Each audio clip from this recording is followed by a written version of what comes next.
I'm originally from Pennsylvania. My experience at Berry has been really good. I've come from a large university with very large class sizes, so to be able to come here, you get to be more personable. Dr. Rosenberg, he's amazing. The classes that he teaches are always a great time. He is great at bringing people in for a conversation, which is actually pretty interesting to learn about. You learn about the ethics in the workplace, which you really don't learn anywhere else outside of the School of Business, so it's good that they are able to incorporate that into our degree program.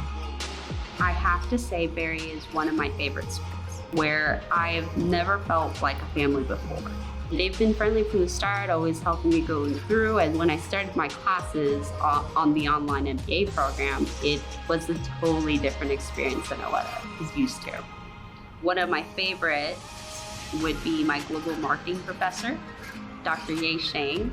She went ahead and she was talking about marketing and all these global advertisements and the differences between how companies can advertise something, and the view can be completely different from in a country in the United States and in a country in Asia.